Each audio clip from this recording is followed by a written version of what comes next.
Hey guys, I'm back. Carlos Moreno from Moreno Boxing TV. I'm your host, and if you guys don't know, I've just released a tutorial. Go and check that out on my YouTube channel, Moreno Boxing TV. As you guys know, I'm not doing that many tutorials right now. I'm doing mostly talks about the psychological side of boxing. So if you want tutorials, I'm going to be doing more tutorials actually from now on. But yeah, if you want a tutorial, I've just released one recently. But anyway, today I want to talk about, to cut straight to the point, I want to talk about what I've spoken about before, but more in depth, about the psychological effects of boxing on a boxer's mind. A boxer's mind needs to be right. If the boxer's mind is not right, he can't box, he can't perform. But it's very difficult for a boxer to keep his mind right. It's very difficult. Why? Why do I know that? I used to box. I know how it feels to have to cut weight and not eat the foods that you like. I know how it feels to not be able to go out with your friends and do certain things that make you happy because you have a fight coming up. Or I know how it feels when you have to go and run when you'd much rather be watching a movie or chilling with your girl, but you have to go and run and do those miles. I know how it feels when you wake up in the morning and you're not 100%, but you still have to go sparring, and you're still going to have to listen to your coach saying, do this, do that, and knowing that if you make mistakes, if you get hit, no one's going to forgive you. The thing about sparring in boxing, at any time that you go to spar and you get beaten up, people are going to say you're rubbish. It doesn't matter how you feel. It doesn't matter if you're having a bad day. It doesn't matter if you have a headache. If you spar, if you decide that you're going to spar that day and you get beaten up, that guy that beat you up, yeah, you might never spar him again, but he's going to go around telling everyone that you're rubbish. And that could have been just a one day where you didn't really feel like performing. So a boxer's mind needs to be on point every sparring session, every training session. Imagine what that can do to you, having to be disciplined and tunnel vision for such a long, extended period of time. Never mind having to deal with criticism. Never mind having to deal with negative people on your social media 24/7. Never mind having to deal with the stuff inside the ring or part of training. Imagine being professional boxing and having to deal with all the extras that come with it. What's that going to do to your mind? What's that going to do to you? Human beings are not machines. We're not robots. We're not machines. We're not machines that you can just press a button and the machine's going to do what you want. Human beings have feelings. They have their thoughts. They have their desires. And when you say to a human being, you can't do what you want, you got to do what I want, what's that going to do to a human being when you say to them, you can't do what you want, you have to do what I'm telling you to do. You can't do it your way because your way doesn't work, or your way is not going to get you what you want. For you to get what you want, for you to get the results that you want, you have to do this, this, this, this. And you're treating them like a robot. You're treating them like a robot, telling them, you're basically, a boxing coach is a slave driver. That's what your job as a boxing coach is, to be a slave driver, is to have a whip in your hand and whip your fighter into shape. That's why they say I'm going to whip him into shape. You might as well grab a literal rope or a whip and whip your fighter into shape. Because a boxing coach is nothing but a control freak. For you to get the best out of your fighter, you have to control them as much as you can, psychologically especially. I'm not saying you have to play games with your fighter. I'm not saying you have to play psychological games, but you have to ensure that every turn their mind is right.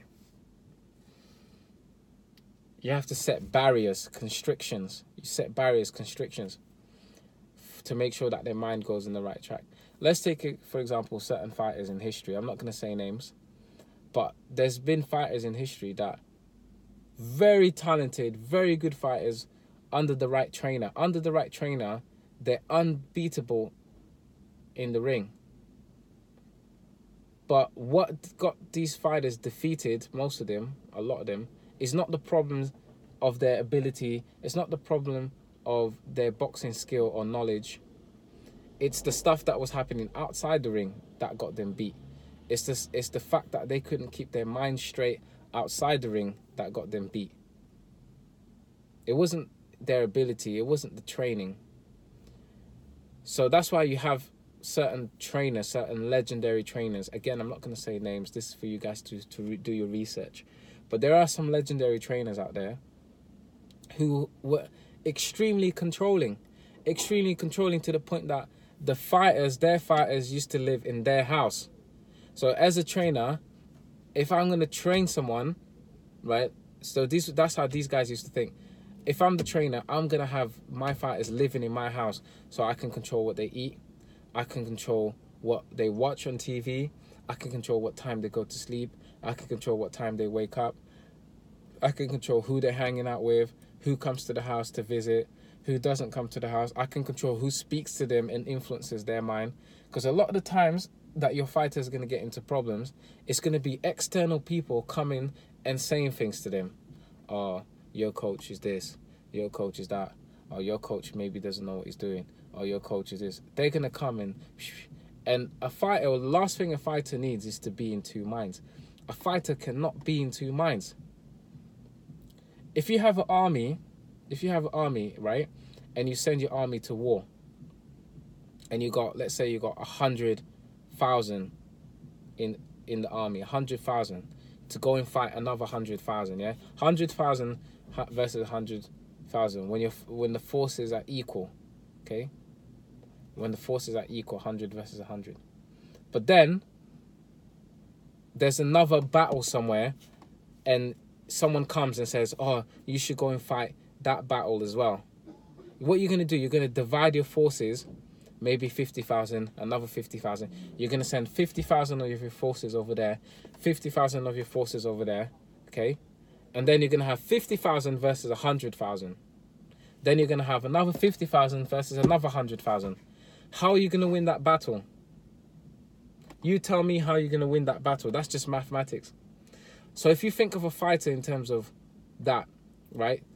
Let's compare the fighter's mind, the resource of the mind, the energy of the mind is comparable to 100,000 soldiers. Anytime that another coach or someone interferes and comes and says, puts doubt in the fighter's mind and says, oh, you should do it like this, you should do it like that. That fighter then has two minds. Now he's in two minds. He's got the mind of his coach and then he's got the mind of someone else saying something. So when his coach is telling him attack, the other guy is saying retreat. When his coach is saying move, the other guy is saying stand still. When his coach is saying defend, the other guy is saying throw punches. How the hell is the fighter going to be able to master his craft when he's got two people saying two different things? This is the trouble with a fighter that not the trouble with fight, but this is what can happen. This is what can happen when the fighter can't control his mind and keep certain external forces out. His mind is going to be divided. Couple that with the mind already being agitated because the fighter can't pursue his desires. He can't go and see that girl. He can't stay up late and eat snacks and watch TV. He's got to get up early to go training. He can't chill on the couch when he's supposed to be running. That's already causing agitation and irritation when the fighter's walking through the gym doors and he's taking a deep breath and trying to act happy when really he's just tired and he doesn't want to be there and he doesn't want to listen to his coach. You know, a fighter has to keep his psychological defenses up at all times. You've got to keep your psychological defenses up at all times, because once your psychological defenses drop, it's going to be very easy for people to germinate ideas in your mind, for people to implant a little seed that's going to implant doubt in your mind. And as soon as you get doubt in your mind, as soon as you get a sickness of duality, in your mind and you're conflicted, it's hard to box. The mind has to be directed. And I want you guys to know something. I'm actually writing a book. I'm writing a book about the psychological side of boxing, which is overlooked. The mind is a resource. It's the most powerful resource that you can have. in life and in the boxing ring. You let that resource be drained, you let that resource be divided, you let that resource be besmirched in any way or attacked, and you don't keep your guards up psychologically, it's going to cause damage.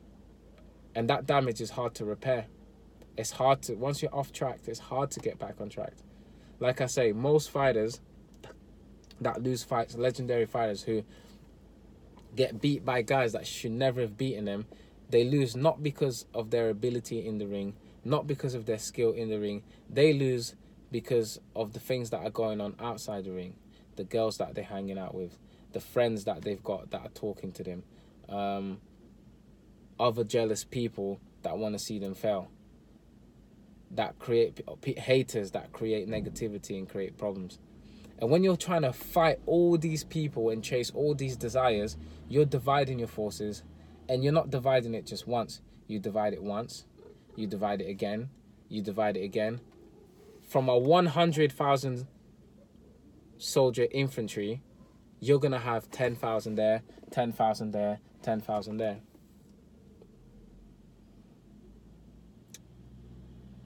Concentrate your forces. Concentrate your psychological forces. Focus on the goal. Focus on what you want. Most of the time that we want to give up or we make mistakes is when we're so close to achieving our goal and then something comes along to try and derail us.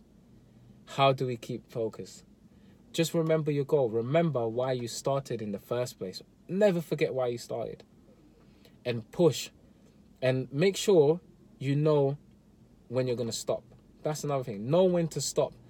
Have your goal mapped out. And once you've achieved the goal, leave. Stop. Got to give it to Andre Ward. I don't like saying names, but Andre Ward, I just want you guys to know. And Floyd Mayweather.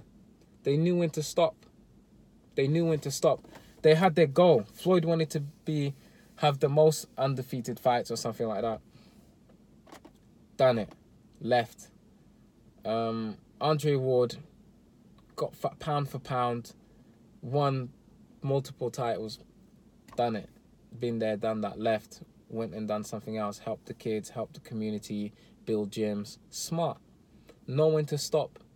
Otherwise, if you don't control your mind and you don't know when to stop, it's only a matter of time until you get beat. It's only a matter of time until you get too old. It's only a matter of time before you lose all your money and end up broke. And we know many boxers that have been through that. So, what was the point of this video? To recap, boxers are not machines. You can be fit, you can push your body to the limit and be fit. You can be technically gifted, you can be smart. But your mind, you got to protect your mind. The body gets tired, the body breaks down. You know when the body breaks down. You can tell, you feel tired. You know when you can't pull off the punches and techniques. But the mind is much harder to assess. When your mind goes, it's very difficult for you to know what's going on. It's difficult to say, oh, I'm mentally fucked. Sorry for the language. But, I'm not supposed to swear on this channel. I apologize. But I'm mentally done. I'm finished mentally. Why can't you know as a boxer when your mind has been invaded? Because we use our mind for everything. We use our mind for everything. So if the problem is in the mind, if the problem is in the tool itself that you use to understand, it's difficult to become aware. Unless you meditate in and you have self-awareness and you're constantly conscious, every day you're conscious and you're really in tune with yourself, it's difficult to know when you've gone crazy. It happens to the best of us. It's very difficult to know when you've been taken out of your routine, when you've been taken out of yourself, when you've been uprooted, when you've been disrupted. It's difficult to know because the problem is in the mind itself. The mind that you use to comprehend what's going on is infected itself. So the mind cannot comprehend its own mind unless you can really detach and step back from your own mind, because we identify with our thoughts too much. And that's why meditation is so good. Anyway, that's just, I don't want to go too much into the meditation, and I don't want to go too much into the side of the mind and discussing the mind. That's for another video. Leave your comments down below, guys. Let me know if you want me to make a video about the mind, and you want me to make a video about the effects of meditation and why the problem of the mind can affect you so devastatingly in the ring. But things that you can do, just quick tips. Be present. Always be present. When you're going to training and all that stuff, always be present about your boxing. Always be grateful and not humble, but just be grateful. Be grateful for every opportunity. And always remember your goal. Never forget your goal. If you can do those 3 things, be present, be grateful, and remember your goal. Remember why you started. You will always be able to bring your mind back to where it needs to be. But for the coaches out there, look after your fighters. Sometimes give them space. Understand what they're going through, especially if you've boxed yourself and you know how hard it is. You know the sacrifices that need to be made. Be compassionate. Be understanding. Spread love. And always give your best to your fighter. Always give 100%. Always teach as much as you can. And trust him. Trust him that they can pull it off and get them victories. Anyway, guys, let me know what you want me to talk about next. I hope you enjoyed that video. Peace out.